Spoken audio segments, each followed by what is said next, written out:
दादा साहब फाल्के की रामायण इस फिल्म में भी हीरोइन का रोल अदा किया अन्ना सालुंके नाम के शख्स ने। उनके पतले हाथ और दुबला पतला डील डॉल महिला का किरदार निभाने के लिए बिल्कुल उपयुक्त था। इसलिए जब 1917 में दादा साहब आज से 107 साल पहले जब भगवान राम की कहानी फिल्मी पर्दे पर आई थी तो थिएटर में दर्शकों की लाइन लग गई थी। जबकि उस रामायण में न आवाज थी न कोई भारी भरकम एक्ट्रेस। दिलचस्प बात तो यह है कि राम और सिया का रोल प्ले करने के लिए एक ही शख्स को चुना गया। नए दौर में नए विजुअल इफेक्ट्स और बड़े बड़े कलाकारों के साथ फिल्मी पर्दे पर आई फिल्म आदिपुरुष कोई कमाल नहीं दिखा सकी। लेकिन आज से 107 साल पहले जब भगवान राम की कहानी फिल्मी पर्दे पर आई थी तो थिएटर में दर्शकों की लाइन लग गई थी। जबकि उस रामायण में न आवाज थी न कोई भारी भरकम एक्ट्रेस। दिलचस्प बात तो यह है कि राम और सिया का रोल प्ले करने के लिए एक ही शख्स को चुना गया। वही फिल्म का राम था और वही सीता भी। उसके बावजूद थिएटर्स में पूरी तरह मंदिर जैसा माहौल रहता था।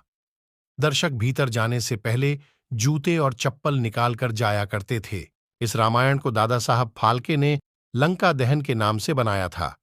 इस फिल्म की खास बात यह थी कि फिल्म के लिए दादा साहब फाल्के को हीरोइन नहीं मिला करती थीं। साल 1913 में दादा साहब ने हरिश्चंद्र फिल्म बनाई। इस फिल्म में भी हीरोइन का रोल अदा किया अन्ना सालुंके नाम के शख्स ने। उनके पतले हाथ और दुबला पतला डील डॉल महिला का किरदार निभाने बिल्कुल उपयुक्त था। इसलिए जब 1917 में दादा साहब ने लंका दहन बनाना शुरू की तो अन्ना सालुंके को ही सीता का रोल दिया। चुनौती थी पुरुष का किरदार अदा करने की, लेकिन अन्ना सालुंके ने अपने हाव भाव और बॉडी लैंग्वेज पर इतना काम किया कि वो राम के किरदार में भी फिट बैठे। राम और सीता दोनों का रोल कर अन्ना सालुंके तो हिंदी सिनेमा के डबल रोल करने वाले पहले आर्टिस्ट बन गए।